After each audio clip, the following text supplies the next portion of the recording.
आ, मैं चट्टान के पास बैठूंगा। ये रेगिस्तान है, हर तरफ जंगली जानवर हैं, तू ये बर्दाश्त नहीं कर पाएगा। सैम कहता है कोई बात नहीं, तू मेरी टेंशन मत ले, मैं सरवाइव कर लूंगा। तू वैसे भी चोर है, हो सकता है तू सोना लेकर भाग जाए, तुझ पे कैसे भरोसा करूं? रिक कहता है ठीक है भाई, मैं जाता हूं, तू सोने का ध्यान रखना। अगले दिन वो लोग राशन बांटते हैं। रिक सैम को एक सैटेलाइट फोन देता है ताकि दोनों आपस में कांटेक्ट में रहे। रिक कहता है मेरे एक दोस्त के पास खुदाई की मशीन है, वही लाऊंगा, बस दुआ कर गाड़ी रास्ते में खराब ना हो, मुझे वापस आने में 5 दिन लग सकते हैं। और फिर वह चला जाता है। सैम सोने पर मिट्टी डाल देता है ताकि अगर कोई इधर से गुजरे तो सोने को देख न सके। वो एक छोटा सा टेंट भी लगा लेता है चट्टान के पास और अपना सारा सामान उसके अंदर रख देता है। सूरज डूबने से पहले वो लकड़ियां इकट्ठा करता है ताकि रात को आग जला सके। रात को वो आग जलाकर बैठ जाता है, खाने में से थोड़ा सा खाता है और बाकी रख देता है। अचानक उसे जंगली कुत्तों की आवाजें सुनाई देती हैं और उसे एहसास होता है कि अकेले होने की वजह से वो आसान शिकार है। वो डर जाता है और चाकू हाथ में लेकर सो जाता है। अगली सुबह सूरज की तेज धूप से उसकी आंख खुलती है। बहुत गर्मी और थकावट होती है, नींद पूरी नहीं हुई होती और सूरज की तपिश उसकी स्किन जला रही होती है। तभी सैटेलाइट फोन की बेल सुनाई देती है। सैम दौड़कर फोन तक जाता है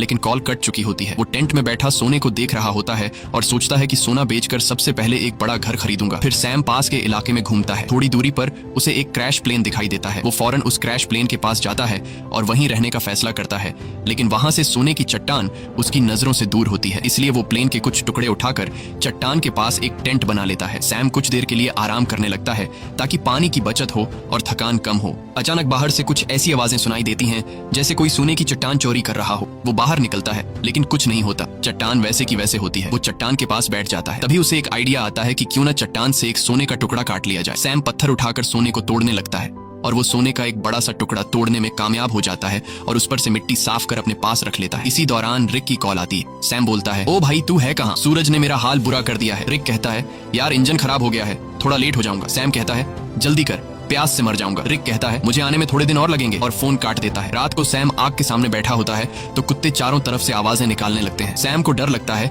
कि कहीं सब कुत्ते एक साथ हमला न कर दें। वो हाथ में जलती हुई लकड़ी पकड़ लेता है ताकि कुत्ते भाग जाएं। वो रात भर कुत्तों के डर से जागा रहता है। सुबह होती है, वो सोना चाहता है लेकिन सूरज ने उसकी खाल जला दी होती है। दर्द से वो सो नहीं पाता। वो पानी पीने जाता है लेकिन पानी भी बहुत कम बचा होता है। इतने में वो देखता है कि एक सांप उसकी तरफ आ रहा है। वो उसे मारने की कोशिश करता है ताकि खा सके, क्योंकि खाना भी लगभग खत्म हो चुका होता है। लेकिन सांप को मारते वक्त पानी की बोतल गिर जाती है और बस थोड़ा सा पानी बचता है। फिर वो दोबारा प्लेन वाले एरिया में जाता है, उम्मीद करता है कि शायद कुछ खाने पीने को मिल जाए। तभी वो देखता है कि दूर से एक इंसान आ रहा है। वो फौरन अंदर जाकर प्लेन में छुप जाता है, लेकिन वो इंसान प्लेन के पास आ जाता है और सैम को बाहर आने को कहता है। करीब आकर पता चलता है कि वो तो एक लड़की है जो उससे बात करना चाहती है, लेकिन सैम उससे बात करने को तैयार नहीं होता। लड़की पूछती है तुम यहाँ बैठकर क्या कर रहे हो और यही जगह क्यों चुनी? सैम कुछ नहीं कहता, बस चुप रहता है। थोड़ी देर बाद सैम लड़की से कहता है कि वो इस प्लेन में रह सकती है और खुद वहां से चला जाता है। लड़की कहती है तुम मुझसे कुछ छुपा रहे हो। वो सैम के पीछे पीछे चलने लगती है और उसके साथ कैंप तक पहुंच जाती है। वो बार बार सैम से पूछती है तुम यहाँ कैसे पहुंचे? अब सैम घबरा जाता है। वो सोचता है इससे पहले कि ये सोना देख ले किसी तरह इसे यहाँ से भगा दूं। सैम लड़की से कहता है क्यों आई हो मेरे पीछे? यहाँ तुम्हारी कोई जरूरत नहीं है, तुम्हें यहाँ से चले जाना चाहिए। लड़की कहती है मैं तब तक नहीं जाऊंगी जब तक ये ना पता चल जाए कि तुम मुझे यहाँ से भगाने की कोशिश क्यों कर रहे हो। जरूर तुम मुझसे कोई राज छुपा रहे हो। उसी वक्त उसकी नजर सोने पर पड़ती है। वो कहती है अच्छा तो ये बात है, पूरे सोने के मालिक बन बैठे हो, ये सारा खजाना अकेले ले जाओगे? अब मेरी बात सुन, मैं तब तक यहाँ से नहीं जाऊंगी जब तक इसमें से मुझे आधा हिस्सा नहीं मिलेगा। सैम को गुस्सा आ जाता है। वो डंडा उठाता है और सीधे उसके सिर पर मारता है। लड़की वहीं मर जाती है। सैम सदमे में आ जाता है। उसे यकीन नहीं होता कि उसने लालच में आकर किसी को मार डाला।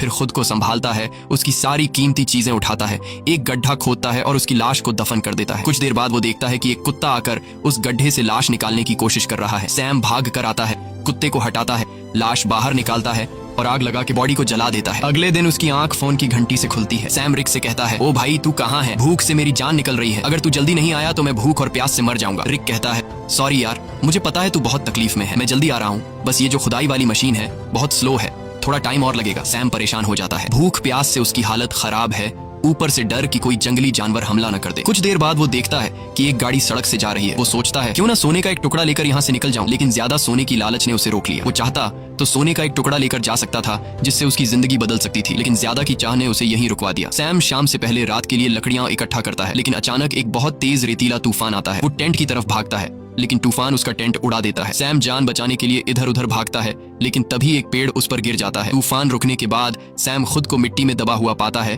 और एक लकड़ी का टुकड़ा उसके पेट के आर पार निकला होता है। पर सैम के मन में सोने की लालच इतनी भर चुकी थी कि वो पेट से लकड़ी निकालने के बजाय सीधे सोने की जगह की ओर जाता है। वो चारों तरफ सोने को ढूंढता है और आखिरकार एक टुकड़ा मिल ही जाता है। सैम खुशी से झूम उठता है। फिर वो अपने पेट से लकड़ी निकालता है और जख्म से बहुत खून निकलने लगता है।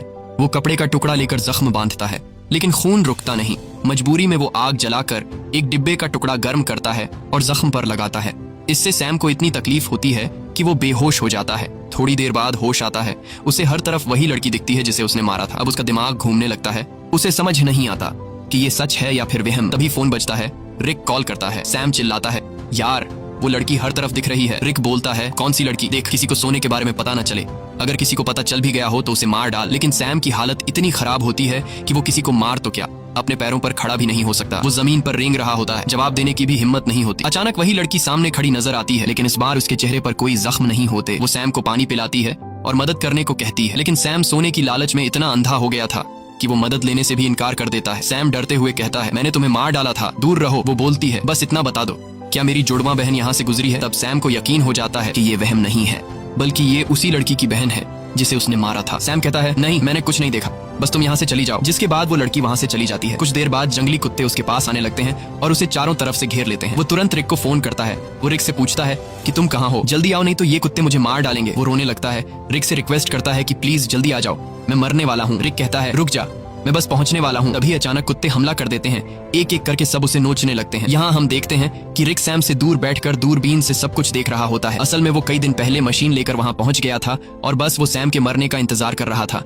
ताकि वो अकेले सारा का सारा सोना ले जा सके। जिसके बाद रिक छिपकर खड़ा होता है। वो देखता है कि सैम को जंगली कुत्ते घसीट कर ले जा रहे हैं। तब भी सैम सोने की तरफ देख रहा होता है। जिसके बाद जंगली कुत्ते सैम को नोच नोच कर खा जाते हैं। रिक को जब पक्का यकीन हो जाता है कि सैम मर गया है, वो गाड़ी लेकर सोना उठाने आता है, लेकिन अचानक एक तीर आकर सीधे उसके सीने में लगता है और वो भी मर जाता है। ये तीर चलाने वाली कोई और नहीं बल्कि वही लड़की की जुड़वा बहन होती है।